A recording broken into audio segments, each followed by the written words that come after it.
guys. So first of all, my lighting is not very good. It is a dark and gloomy day outside. It has been raining and this is about all I got right now. And I also was not sure that I wanted to film this video because this topic is pretty controversial. Tanning is not good for you. But if you choose to do it, that's obviously a personal choice. But I wanted to make this video about just my personal experiences and my opinions on what is actually worth investing in if you're gonna go tanning, and what maybe you can save a little money on, because anyone who's ever been tanning knows it is actually so expensive. Like, once you start doing it, it is so expensive. So I just thought I would give you my opinion and some tips, and yeah. But first and foremost, the most important thing is you need to be educated. Educate yourself on what you are doing. Tanning is not good for you in any extent. It's just not. But before you make that choice for yourself, make sure that you are educated about the risks. Don't make your mind up because of anyone telling you anything. Make that choice for yourself. So the first thing that I want to talk about is the types of tanning beds. In my salons and in most of the salons that I've seen, there are usually about 4 levels of beds.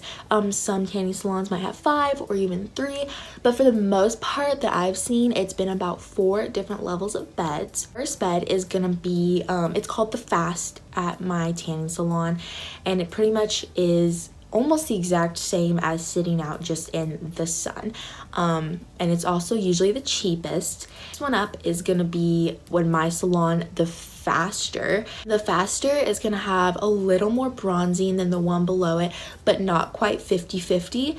The level 3, which is a Faster at my salon, is the 50-50. It is 50 reddening and 50% bronzing, and that's the one that I use. And then the one after that is the level 4, and that is the almost completely bronzing raised bed. It just has the tiniest amount of reddening. It's usually used to darken a tan. If you're wanting to build your base tan, I would usually use either a level 2 or level 3. I remember when I first signed up, I paid for the level 1 because I was like, oh, it's the cheapest, you know, and I was like, I don't want to spend a lot of money on this. I'm obviously more on the fair side, so I do tend to burn a little easier, and that bed just was not my favorite. It also causes you to have to go more frequently using the cheaper bed, and it's more likely to burn you. The bed itself also doesn't have as many features. The other ones will usually have like air conditioning, facial tanners. That one does not have that. And so I would say, if you're gonna invest in something, invest in a little bit more expensive bed. I did end up upgrading my membership to the level 3, which is my personal favorite because I can use the level 3 and the level 2. And so I also liked it the best because having a high level bed gives you the opportunity to go less because your tan will last longer, and that was just important to me because tanning is so bad for you as it is. If I can go less, I would love to do that. The most important thing to me in tanning, and that is lotion. It is so important to wear lotion if you're going to be in a tanning bed. That tanning bed will just suck the hydration right out of you. If you're going to be in a tanning bed, you need to be using a lotion. It is so important. For someone who's never been in a tanning salon before, lotions are extremely expensive. They range anywhere from $40 to $100+. Very expensive, and the people that work in the tanning salon are going to try and sell you the most expensive tanning lotion they possibly can because a lot of them make commission off of it. Same thing with the tanning membership. So when I started tanning, I definitely spent more money on a lotion because everything they told me, they're like, you're gonna get the darkest tan using this lotion. I was like, okay, awesome. So I bought a very expensive lotion. And that lotion did not last me very long, and whenever I ran out, I was like, I really don't want to spend that much money again on a lotion. So I went online and I looked at reviews over really cheap lotions, which I know a lot of people look down on, and for multiple reasons, but I just didn't want to spend that much money on a lotion again. And I'm getting ready to show you the lotions that I have in my bag right now, and it might actually surprise you. Now there are differences in paying more for a lotion. The ingredients generally are gonna be better in a higher lotion because you are paying more money than they are in a lower lotion. But for me, I was like, this is terrible for me anyways, so I just chose to spend $60 less on my lotion. And also, I did not notice that much of a color difference, the one that I was spending so much money on versus the ones that I use now.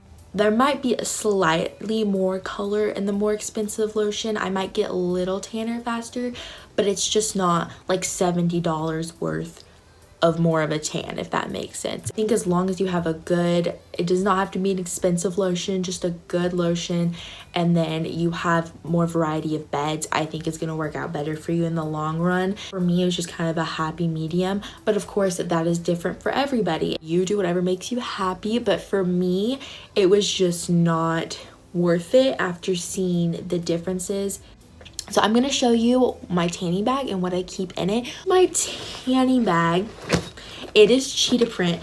It has this little zipper on this side, or is this leopard print?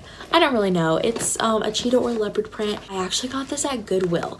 If you do not have any good like little tote bags that you don't mind getting a little maybe greasy on the inside, this is a great place to go. Go to Goodwill. So the first thing that I want to talk about is lotions. Now, one thing that is really important in tanning is to change it up. So in my membership, since I have the level 3, I can use the level 2, and I'll go back and forth between the level 2 and the level 3. And it's also important to switch off lotions, which is another reason why it gets so expensive buying the really expensive salon tanning lotions. This brand of lotion I'm about to show you, I feel like people actually really look down on, but it's worked really well for me. I mean, like, I don't even look that dark right now, but I am so fair naturally. That's crazy, but I also am in some harsh lighting, so I look a little paler than I actually am because I'm so naturally fair. But I have had just as good results with these as I did with the more expensive ones, if not better. And these are these ones you actually buy at Walmart. And I know everybody looks down on these lotions. I feel like I've seen other girls in the salon that do use these, but like I feel like people tend to look down on using, you know, cheaper drugstore lotions. This is the Flashback 3000X, and then this is the Flashback 2000X. I love the smell of these. This one smells a little bit more like tropical, like a little bit more coconutty and tropical. This one is a little bit not as great. This one smells, you're gonna smell a little bit more like a tanning salon when you come out of it, but I do like go back and forth between the two. And this one is not bad. Like, trust me, the smell could be a lot worse. It's really not that bad. They work honestly so good.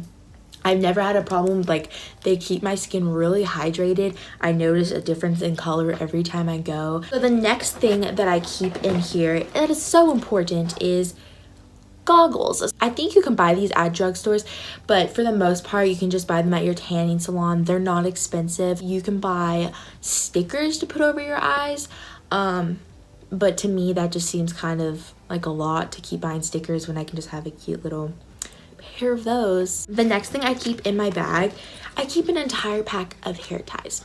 You should not tan without your hair up, and I promise you, you will forget your hair ties at some point. It is the most frustrating thing in the entire world to go tanning and not have hair ties on you. So I just keep an entire pack of hair ties in my bag, ready to go. Oh goodness gracious. The next thing that I have in here, I actually have face sunscreen. This is sunscreen on my face. This is the Neutrogena Sport Face sunscreen at SPF 70+. There's nothing wrong with putting sunscreen on your face. Obviously, you cannot put actual sunscreen all over your body, But if your face burns... Okay, so my battery just died, so the angle might be a little different. I'm so sorry. But the very last thing that I had in my bag to show you guys was this sunscreen lip balm. This is just Banana Boat aloe vera, vitamin E, SPF 45. Protects your lips. Your lips are not going to tan. They're just going to burn and get more wrinkly, and we don't want that. So protect those lips. So I hope this video was helpful in some way.